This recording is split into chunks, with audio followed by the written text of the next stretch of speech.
আমাদের জন্য কাঁদবেন। ওই কবরওয়ালা কথা বুঝতে পারছো না? কি সোনিয়া গান্ধী কাঁদবেন? আমাদের রাহুল গান্ধী কাঁদবেন? আমাদের মুখ্যমন্ত্রী মিস মমতা বন্দ্যোপাধ্যায় মহাশয়া জি তিনি কি কিয়ামতের মাঠে আমাদের জন্য কাঁদবেন? ওই কবরওয়ালা কথা বুঝতে পারছো না? কি সোনিয়া গান্ধী কাঁদবেন? আমাদের রাহুল গান্ধী কাঁদবেন? আমাদের বুদ্ধদেব ভট্টাচার্য যিনি মারা গেছেন তিনি কাঁদবেন? হে বন্ধু, হে প্রিয় বন্ধু, আমার গ্রামবাসী, আমি আপনাদেরকে বলি, আপনার মনের মধ্যে আছে লা ইলাহা ইল্লাল্লাহর তেজস্বী বিপ্লবী মতবাদ, লা ইলাহা ইল্লাল্লাহ, আল্লাহ তাআলা কোনো বিধানদাতা নেই, মুহাম্মদ রাসূলুল্লাহ, মুহাম্মদ সাল্লাল্লাহু আলাইহি ওয়াসাল্লাম আল্লাহর রাসূল। সুতরাং মনে রাখতে হবে আমার আদর্শের মধ্যে আছে ইসলাম, আমার দ্বীনের মধ্যে আছে ইসলাম, আমার কলবের মধ্যে আছে ইসলাম, আমার রক্তে আছে ইসলাম, আমার গায়ে আছে ইসলাম, আমার মুখে আছে ইসলাম।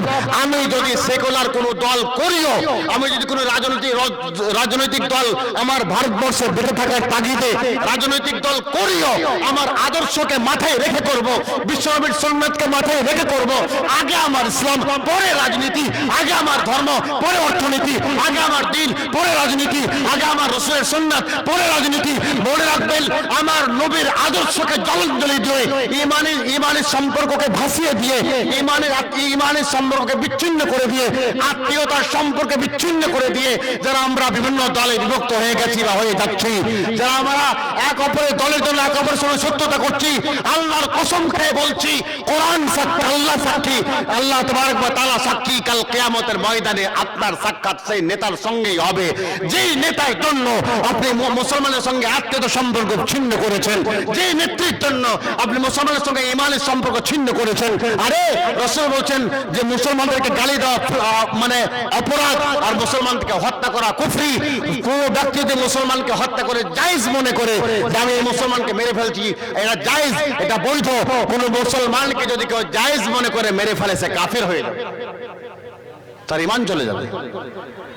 সুতরাং আমি ডাক্তারির কণ্ঠে অন্তর থেকে সমস্ত ভালোবাসা নিয়ে বলে যাচ্ছি, আমার ভাই, আমার বন্ধু, আসুন আজ আপনি বিভাজন হয়ে যাওয়ার জন্য আপনি কি করতে মসজিদ তৈরি করবেন? আমি এবার আয়াতের দিকে আসছি, যে আয়াত পড়েছিলাম আমি, মা কানা লিল মুশরিকিন আইয়ামুরু মাসাজিদাল্লাহ শাহিদিনা আলা আনফুসিহিম বিল কুফর।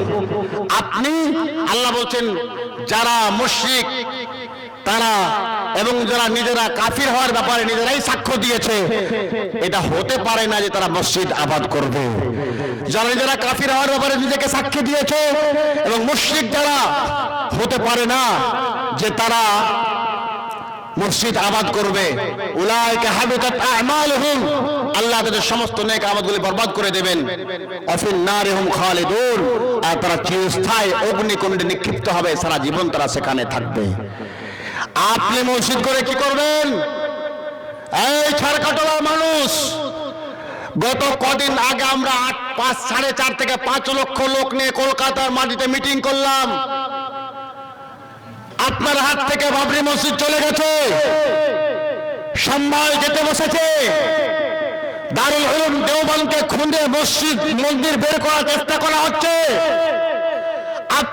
আপনার জমি যদি আপনার রেকর্ডে না থাকে, আপনার জমিটা হয়তো আপনার থাকবে না।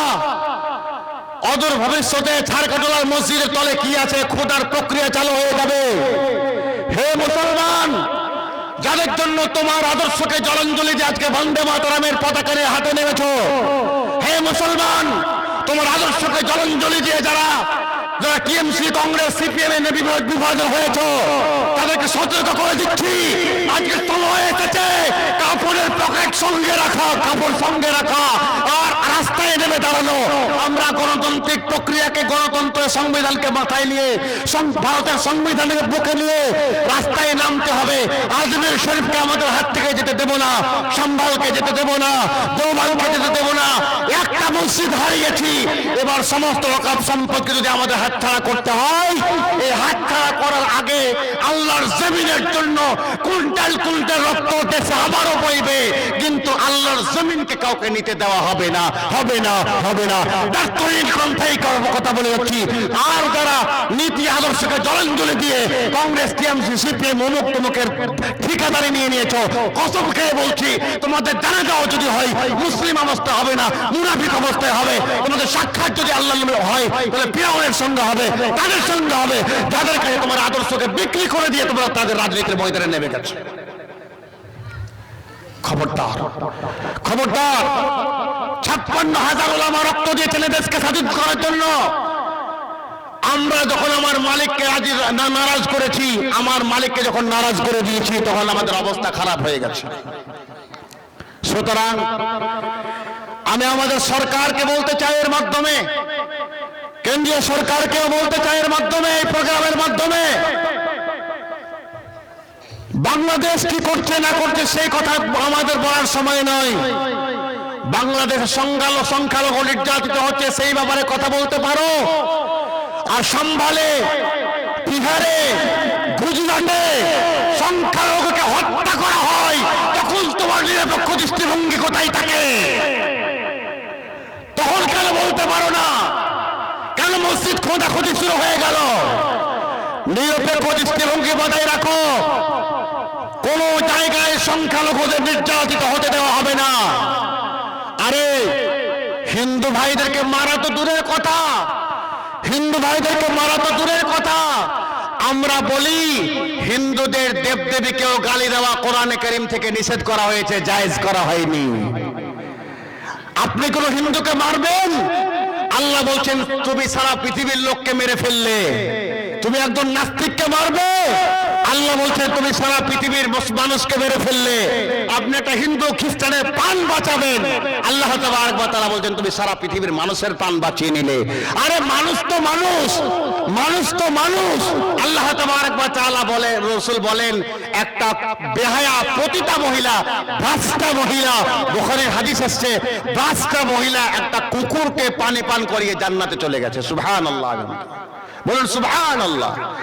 একটা কুকুরকে পানি পান করিয়ে যদি জান্নাতে যায়, তাহলে আমরা যদি কোনো মানুষের খিদমত করি তো জান্নাতে যাব না? যেমন জান্নাতে যাব না? আল্লাহ তাআলা বলছেন, আল্লাহ বলছেন আল খালকু আয়ানুল্লাহ, প্রত্যেক সৃষ্টি আল্লাহর ফ্যামিলি। সুতরাং আমরা হিন্দুকে মারতে পারি না, খ্রিস্টানকে মারতে পারি না। উলামারা আছেন, ডাক্তারিন কথা বলতে চাই, কোন মুসলমান যদি মনে করে খ্রিস্টান হিন্দুকে মারা জায়েজ, বুদ্ধকে মারা জায়েজ, জায়েজ মনে করে যদি কোনো অমুসলিমকে কেউ কোনো মুসলমান মারে, হে সরকার আপনারাও শুনুন, সবাই শুনুন, আমরা তাকে মুসলিম বলতে পারবো না, আমরা তাকে মুসলিম বলতে পারবো না, মুসলিম বলতে পারবো না। সুতরাং সংখ্যালঘু নির্যাতিত হবে দেশের মাটিতে, কোরআন এটা সাপোর্ট করে না। আর যারা আপনারা গীতা, বেদ, বাইবেল, জিন্দাবিস্তা, পুরাণ যারা মানেন, তাদেরকেও বলছি ধর্মের অপব্যাখ্যা করে দেশে অরাজকতা সৃষ্টি করবেন না। মনে রাখবেন, নিজেরা কাউকে অশান্তি করলে নিজেরাও শান্তিতে থাকতে পারবেন না। সুতরাং আমাদের সংবিধান আমরা বুকে নিয়ে রাস্তায় নেমেছি, ইনশাআল্লাহ আমাদের অকাত সম্পদকে রক্ষা করার জন্য। আমাদের রাশেদ মাদানী সাহেব বলেছেন, আমরা বলছি আমাদের মসজিদ মাদ্রাসা রক্ষা করার জন্য আমাদের যা করতে হয়, যত কুইন্টাল রক্তের প্রয়োজন হয় আমরা দেব ইনশাআল্লাহ তাআলা। কিন্তু আল্লাহর মাদ্রাসা, আল্লাহর মসজিদকে দূর থাকতে দেব না। সুতরাং আমার গ্রামের মানুষের কাছে, আমার মুসলমান ভাইদের কাছে বলবো, মেম্বারদের কাছে বলবো, এক্স মেম্বারদের কাছে বলবো, প্রধানদের কাছে বলবো, অনেক হয়েছে বদতমিজি, অনেক হয়েছে বাড়াবাড়ি। আজকে এসো ইমানের আদর্শে আদর্শিত হও। আমি রাজনীতি করব কিন্তু বুকে ইসলাম থাকবে, আমি রাজনীতি করব বুকে ইমান থাকবে, আমি রাজনীতি করব বুকে সুন্নাত থাকবে। আমার সুন্নাতে, আমার কোরআনে, আমার ইসলামে যারা করাঘাত করবে তাদেরকে আমরা লাথি মেরে পশ্চাতে নিক্ষেপ করে দেব। এর নামই হচ্ছে মুমিন, এর নামই হচ্ছে ইসলাম। সুতরাং আমি কি বার্তা আপনাকে দিতে চেয়েছি আপনারা বুঝেছেন, যারা শুনবেন তারা বুঝবেন। আল্লাহ পাক বলেছেন, এবার তাহলে যারা মসজিদ, যারা আল্লাহর সঙ্গে শত্রুতা করে, দিনের সঙ্গে শত্রুতা করে, দেশের সঙ্গে শত্রুতা করে, তারা আর যাই হোক তারা কোনো ধর্মে হতে পারে না। না তারা হিন্দু, না তারা মুসলিম, না তারা খ্রিস্টান, না তারা বৌদ্ধ। তারা দেশ এবং কমিউনিটির বিরোধিতা করে, তারা কোনো ধর্মের হতে পারে না। ধর্ম তাদেরকে আজকারা দেয় না। সুতরাং মসজিদ তারা আবাদ করতে পারবে না, মসজিদ তারা সম্মান করতে পারবে না। আর মসজিদ আবাদ কারা করবে?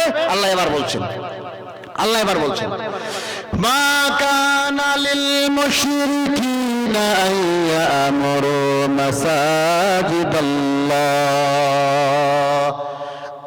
এই মসজিদ তারা তৈরি করবেন, তা শুনে নেন। আল্লাহ তাবারক ওয়া তাআলা বলেন, নিশ্চয় মসজিদ আবাদ করে তারা যারা আল্লাহর প্রতি ঈমান এনেছে, আখিরাতের প্রতি ঈমান এনেছে। 3 নম্বরে যারা নামাজ প্রতিষ্ঠা করেছে, যাকাত, 4 নম্বর যারা যাকাত দিয়েছে, আর 5 নম্বরে তারা আল্লাহ রাব্বুল আলামিন ছাড়া কাউকে ভয় করে না। এরাই তো ঈমান আনবে, এরাই তো মসজিদ আবাদ করবে। যারা মসজিদ করতে যাচ্ছেন বা করবেন, আগে ভাবুন আপনার মসজিদ আবাদ হবে কিনা। রাসূলের সে হাদিস বাস্তবায়ন হয়ে যাচ্ছে। নবী করিম সাল্লাল্লাহু আলাইহি ওয়াসাল্লাম বলেছেন, কিয়ামতের আগে একটা লক্ষণ আসবে, মসজিদ চাকচিক্যময় হবে, নামাজি থাকবে না। আজকে সপ্তাহে একটা দিন জুমার নামাজ পড়তে আসেন মানুষরা, নামাজের দিনে এক কাতার নামাজে 5 ওয়াক্ত নামাজে এক কাতার লোক খুঁজে পাওয়া যায় না। আর একদিন তারা নামাজ পড়তে আসবে, তার জন্য টাইলস, মোজাইক, মার্বেল বিছানো সুন্দর 4 তলা 5 তলা মসজিদ তৈরি করছেন। এই অপচয় করে করবেন কি? মসজিদ যদি আপনি আদায় না করেন, আবাদ না করেন, সুতরাং মসজিদ আবাদ করতে হবে আপনাকে। তো এই গুণগুলি যারা মসজিদ করবেন তারা আগে ভাববেন। যারা টাকা কালেকশনের জন্য জালসা করেছেন তারা ভাববেন এই 4টা গুণ আপনার মধ্যে আছে কিনা। 1 নম্বর আল্লাহর প্রতি ঈমান, 2 নম্বর আখিরাতের প্রতি ঈমান, 3 নম্বর নামাজ প্রতিষ্ঠা করবেন।